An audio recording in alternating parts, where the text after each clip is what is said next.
What is going on, everyone? And in this video, I'll be giving you my UFC Vegas 87 main card predictions for the upcoming event taking place this Saturday, March 2nd, 2024, out of the UFC Apex.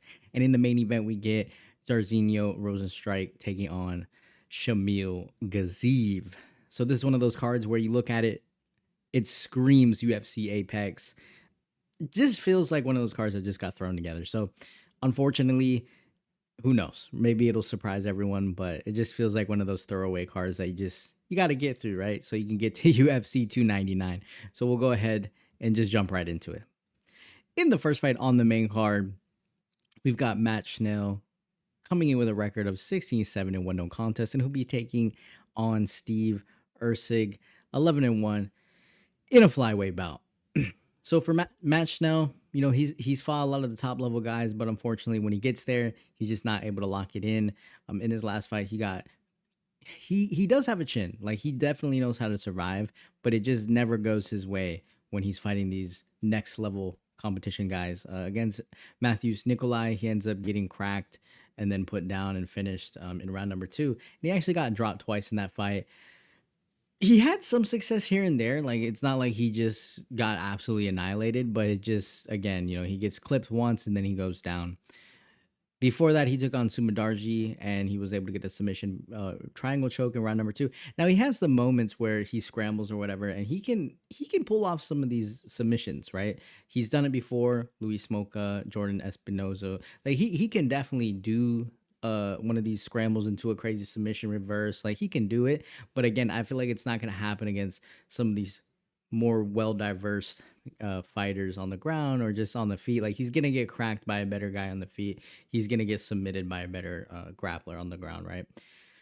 Then he lost to Brandon Royval, and that's a fight where he actually had a knockdown, and then the scramble, and then he just was unable to get anything going there, and he just quickly was submitted after that whole entire scramble. Even though he hurt Royval, he still ended up getting submitted. Tyson Nam, he split decisioned him. He faced the current champion Alexandre Pantoja, and he got KO'd by him, right? And then he came off of 4 victories, 2 by submission, 2 by decision. So he's one of these guys where I feel like he could land. He has some pretty quick hands, right? He walks his opponents down. He has that unique side-to-side head movement. He's fought the top level guys. He can definitely submit someone if they get into a crazy scramble. He's very tough, right? You really got to like take this guy out. You're not going to just like, you're going to drop him, but then you got to keep going after him to see what you can do with that. And he'll look for submissions. Matt Schnell, when he's on the floor, even if he's rocked, like, he'll start trying to go in for a submission. He's just trying to look for some sort of control, even when he's hurt. The issue is, like, even with his good speed and all that, I feel like it's just, like I said earlier, he's going to get cracked or he's going to get into a grappling exchange and then he's just going to lose it, right? And I think Steve Erceg, who's coming in here with 2 wins, and I would say pretty good, like, solid wins, 2 decision wins, unanimous decision, tough fighter, right? He doesn't look like he's going to be one of these guys who's going to just come in and be a fighter, but he definitely is. Good record. You know, he's lost once, so he knows what it's like to lose. And he's an all-around kind of good fighter, right? He knows how to get those takedowns, right? He can definitely win the grappling exchanges. But on the feet, I feel like on the feet, it's very technical, right? He's going to definitely pick his shots. He can't go in here against Matt Schnell and fight Matt Schnell's crazy, you know, fast-paced grappling. Like, he's got to fight that slowed down a little bit of a fight, be a lot more technical. He's got to be careful if he dives in for a takedown early, because you never know with Schnell. Maybe he finds a way to submit him. But I think if Erceg, you know, he has fast combinations as well. In close, judges the range. He ate some pretty good shots against Costa in that last fight, and his chin held up. So I think he could take some shots. Good knees and elbows when he breaks away from the clinch. So he definitely is always going to be attacking, whether it's in close, distant. Like, he's definitely really trying to pick apart his opponents. On the ground too, like we saw against Costa, like when he went down to the ground with him, like the way he was trying to transition and all that, he knows what he's doing, right? It's not sloppy looking. And throughout the entire fight, he has good cardio. snappy striking. So for me, Erceg is a more well-rounded fighter, right? I think Schnell could obviously catch him in some way and put him down. At the end of the day, it's a fight. But if you're gonna go with like a feeling of safety, right? Because if you go with Schnell, I just feel like you're looking for a Hail Mary somewhere in there, whether he gets a knockout or he gets a they get into a wild grappling exchange and Schnell's on top or something like that and get in this triangle choke, something like that. With Erceg, it's like I feel like I could go with him and he'll be able to get his first finish in the first round just because he might tag Schnell. And then if Schnell's getting rocked and he jumps in on him and he does it in the way that he jumped in on Costa, Schnell, might not be able to defend against a really good like full mount position, and then he grabbed, a rear naked choke, something like that. I feel like Erceg is going to be able to touch him up. And just because like Erceg's striking is very good, and I feel like maybe some of these guys go in here against him, like, this guy doesn't look, and then they get clipped, or they're gonna get hit. You're gonna underestimate him, and then he's probably gonna make you pay. So I'm actually looking for Erceg here to probably get his first finish inside the UFC. I don't think it's going to be easy. Like I said, Schnell could definitely come in here, light him up, or put him in an awkward position, and then he's gonna have to find his way out of it. But at the same time, Schnell, with his craziness, could come in here and then just eat a really good combination and get put down, and then Erceg is going to jump in on him. So I'm actually going to go with Steve Erceg to defeat Matt Schnell. I'll take him to win by round 1 submission. In the second fight on the main card, we have Umar Nurmagomedov, 16-0, coming in to take on Bekzat Almakhan, who's making his UFC debut in a bantamweight bout. So obviously bantamweight division, very stacked. You got a lot of these up-and-coming guys. So on paper, you look at this guy, right? They give this guy, can't even get the picture in there. And it's what? Tomorrow is Thursday. So today is Wednesday. You got to get his picture in there. It can't just be a black silhouette. It says 000, right? Nothing about this guy, right? You probably think like, well, Nurmagomedov, he's coming in. He's probably going to roll this random guy. But when you look at Almakhan, right, you go into his record and you see that he's 17-1. You're like, oh, it must be against a bunch of cans. Well, actually, some of the records on these guys is not too bad, right? 15-5, 12-4, 14-1, 12-4, 10-3, 11-6, 1-1, 7-9, 7-1, 12. So you start looking, and he has had a loss, right? So he's been submitted way back in 2020. And he's won one of these fights. So it's not like he's fighting like 1-1 guy. Like, I'm not saying he's fighting the best people, right? This is obviously going to be Almakhan's toughest fight, let alone making your UFC debut against anyone named Nurmagomedov is probably not the best case scenario for you.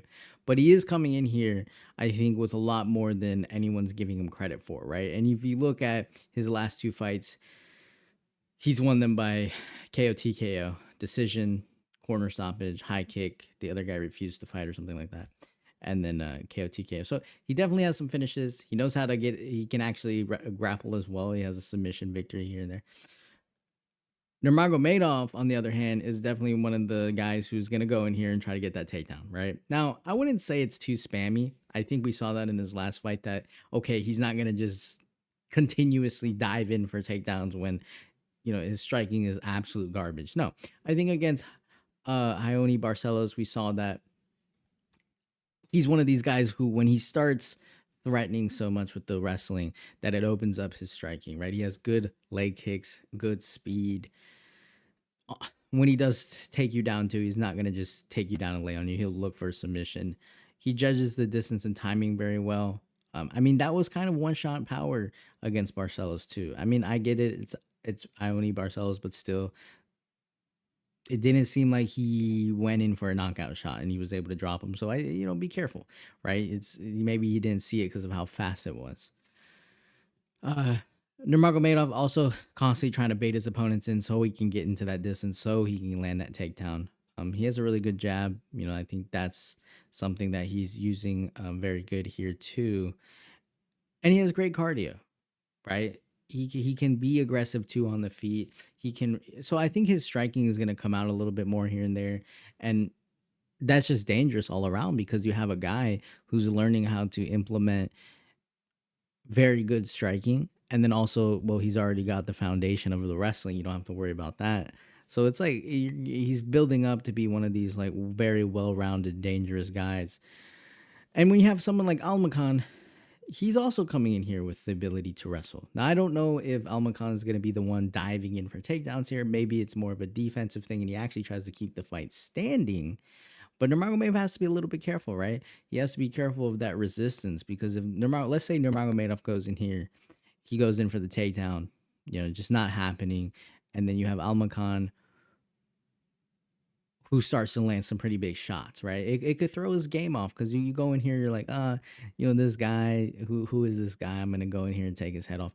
But then you run into like a brick wall, right? And I think Almakhan is probably gonna put up a little bit better of a fight than most people think, just because I think he has good wrestling, and I also think his stand up is gonna be pretty decent as well, and he has good power. Especially in close. So if he can close his distance and pressure, like he might be able to land some good shots in close. And he also has cardio too to keep that wrestling up, Almakhan. So he's kind of, I don't know if it's as technical as Nurmagomedov's. I think it requires him to kind of get on the inside and land some pretty big shots. He does mix it up well. He's going to be aggressive, hard shots. But I mean, let's say Almakhan goes in here, gets in close, rocks Nurmagomedov, throws the complete whole fight off, right? Because it's just one of those situations where Nurmagomedov wasn't really expecting that, or he goes in for a takedown, isn't able to get it. That would be big, right? And I think at the same time, though, Nurmagomedov probably taking this fight super seriously, not gonna go in here and be like, oh, whatever, like how I just said that he's gonna go in here and be like, who's this guy, right? Obviously, he's probably well aware of who this guy is, and so I don't think he's going to run through him, but I think it's going to be a tough fight, which is why I don't think there's going to be a finish. So for me, I expect a pretty solid fight from Almakhan. I don't think he's going to just get rolled over, and he's going to go in there and try to make it competitive. So I'm actually going to go with Umar Nurmagomedov to defeat Bekzat Almakhan by decision. In the third fight on the main card, we have Alex Perez, 24-7, taking on Muhammad Mokaev, 11-0 in a flyweight bout. So for Alex Perez, hasn't fought since July 30th of 2022, hasn't had a victory since June 6th of 2020 against Jussier Formiga, and he's taking on a guy who's undefeated and probably a lot better in the sense of the grappling and all that. So Alex Perez, like, I have no idea how he's gonna look, right? I really don't. He's taking on an up and coming guy, so he's got to put on his A game. Alex Perez is another one of these guys who, when he fights that next level competition, it just doesn't go well for him. I guess when he beat Jussier Formiga, that was good, but then, after that, Formiga, he has 3 losses, or that was his 3rd loss. So, right. Loses to the Davison Figueiredo via submission, loses to Alexander Pantoja via submission. And they were, relatively, I think, quick fights as far as like not a lot of significant strikes landed or anything like that. It was just a matter of him ending up in bad positions and then getting submitted. He also can submit people. He also has pretty good wrestling. His striking is very aggressive. Perez, like, he's gonna go out here and try to get in his face. At least if he fights how he fought in his last fights, he's gonna go out here, get in his face, come forward, try to land some pretty heavy leg kicks. We've saw, against Formiga, we saw him win the fight via that leg kick. So he's gonna come forward, land heavy shots, be aggressive, land the leg kicks, and obviously Mokaev is either gonna have to, take him down or check the leg kicks, right? It's just, you can't just stand there and do nothing. But for Perez, he has to be careful because he can't be taken down and then just easily, submitted, because obviously you're going against a guy like Mokaev who submission via armbar, submission via neck crank, submission via an arm triangle, submission via guillotine choke. So this guy is going to try to take you down, and then when he does, he's going to try to take advantage of your weakness. And for me, Perez's weakness is being submitted and controlled on the floor and just backpacked, and then it's all over. So I have no doubt in my mind that Mokaev is going to go in here and try to take him down. Like, obviously, I don't think Mokaev is going to stand and bang with him or anything like that. Mokaev as well, like he can't be predictable with the takedowns because obviously Perez, you never know, he could land some pretty big shots with like a knee, or you never know. Perez has a good chin. I don't think Perez really has to worry about like getting knocked out here. Like I don't think he's like I don't think Mokaev is gonna go in here and knock him out. Mokaev as well hasn't really had to deal with any sort of sense of like adversity on the feet. Perez, like I think, is gonna try to bring it to him and really try to light him up. But it comes down to like I actually feel like Perez could do well early on, like maybe in the he'd be super aggressive, lands the leg kick. Oh shit, like it's hard leg kick, and oh no, Mokaev didn't like that one. He say something like that. But Mokaev is going to keep coming with these takedowns, right? He's going to keep coming forward. And when he does get the takedowns, he's going to actively try to mount you. He's going to do his thing, try to get the submission. And he has the cardio to do it. He can be relentless with that kind of thing. And with Perez being super aggressive, I mean, we have to see how maybe he's changed it up. Who knows? But with Perez being very aggressive, I feel like it might be a little bit easier for him to take for Mokaev to take Perez down, just because Perez is going to come to him, and then Mokaev, that's kind of what he wants. And then the closer you get, boom, get in for the takedown. And like I said, it's like chain takedowns too. So if he's not able to get the takedown, he'll go for another one, or he'll go for another one. So I'm not really worried about Mokaev, like, oh, he's not going to land the takedown. Like I do think he's going to take him down, and then that'll be just the end of that. And so back to what I was saying about Perez finding success early, I really do think on the striking he might find some good success with the leg kicks, all that. But then it's just going to be that one takedown, and then the entire fight's going to change. So unless Perez has done something in the past 2 years, 4 years, unless he's done something to like change up his game after he lost to the two top guys in the flyweight division and worked on that, like I'm not really sure what's gonna happen when he gets taken down, and then Mokaev is just all over him. So the confident pick here, I feel like if I go with Perez, it's like I'm just rolling the dice and hoping for the 6. But if I go with Mokaev, I feel like I have a little bit more with that, and then obviously being able to pull off a submission. Perez is coming off 2 submission losses. I think Mokaev's grappling is probably somewhere in the same level as Pantoja's and Figueiredo's. So for me, I'm going to take Muhammad Mokaev to defeat Alex Perez. I'll take him to win by round 1 submission. In the co-main event of the evening, we have Vitor Petrino 10-0 taking on Tyson Pedro 10-4 in a light heavyweight bout. This is a very good fight because I think there's going to be a lot of violence, right? You have someone in Petrino who obviously has the grappling down, wrestling, goes, has the ability to get a submission if he really needs to.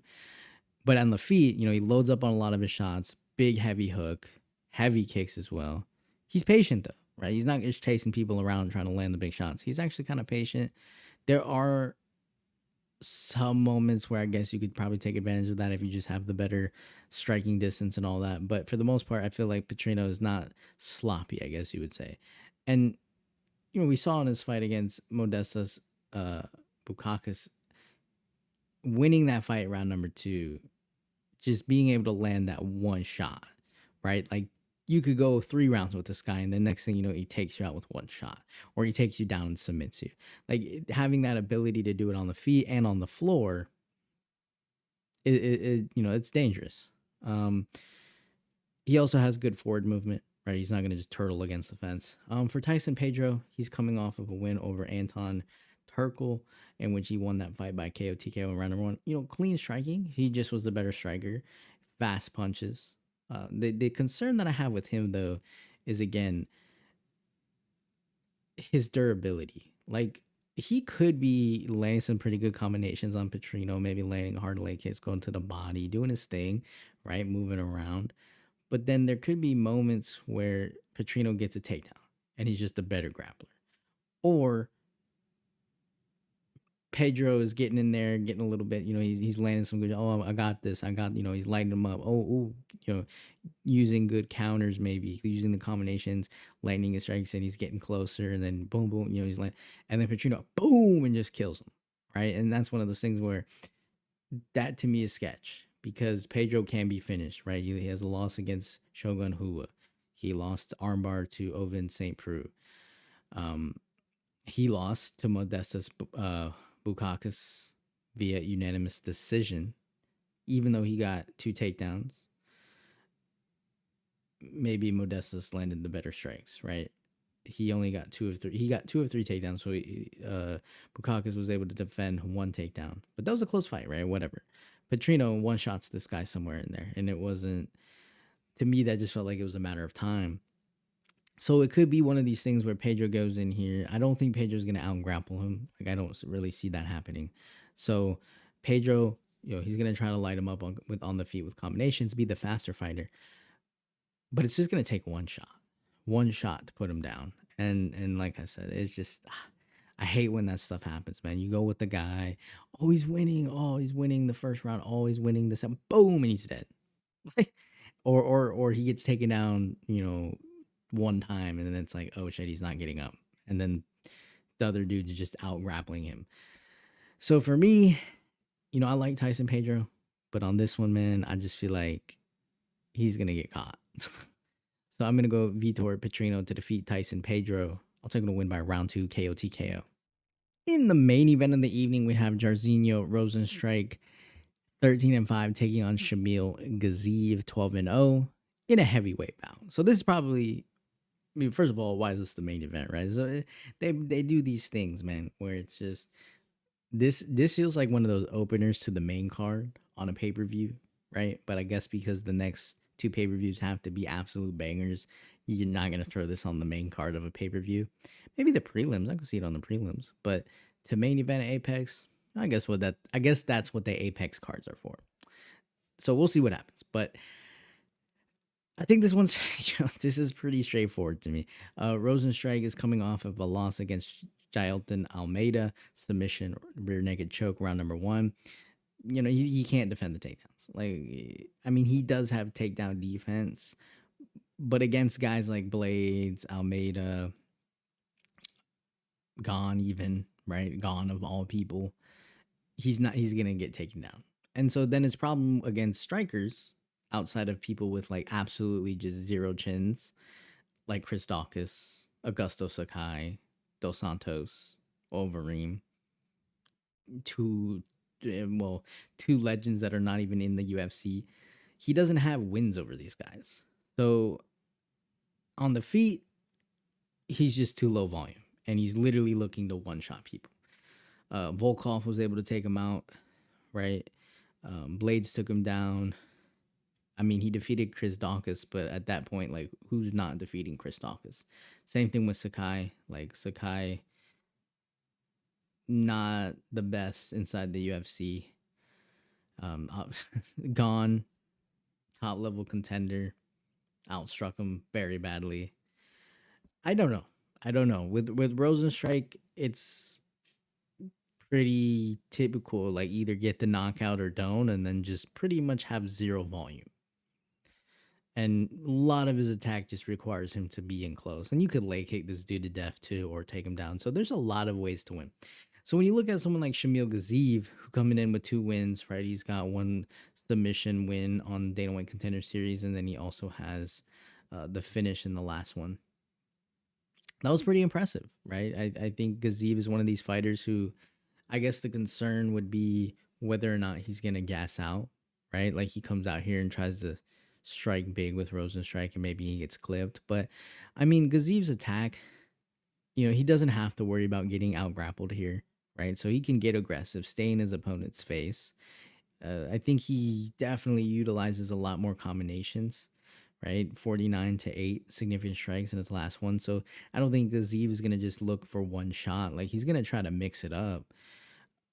Slowing it down, though, might be a little bit better unless he just overwhelms him. I think he could go either way. Maybe he doesn't need to slow it down and he just overwhelms Rozenstruik, because Rozenstruik is just going to try to land one big shot. So if you can kind of overwhelm him and get past that 1 shot or 2 that he tries to throw, Gaziev's just going to take over and just try to annihilate him. So I like I said, I don't. And this is also another guy who can look for a submission if he needs to, if the fight ends up on the floor. So I'm pretty confident in Gaziev in this one. I think it ends early. Unless Gaziev just goes in here and gets absolutely clipped bad and gasses out, like I think he's gonna win. So for me, I'm gonna go Shamil Gaziev to defeat Jairzinho Rozenstruik. I'll take him to win by round 1 KO TKO. And so that'll do it for my UFC Vegas 87 main card predictions for the upcoming event taking place this Saturday, March 2nd, 2024. Hope it's a good Apex card. And then, man, we're moving on to some bangers. You got UFC 299 in the next one. So let me know who you guys think is going to win. Rozenstruik, Gaziev, who you got. Leave your comments down below. Hit the like button, hit the subscribe button. And I'll see you guys in the next video.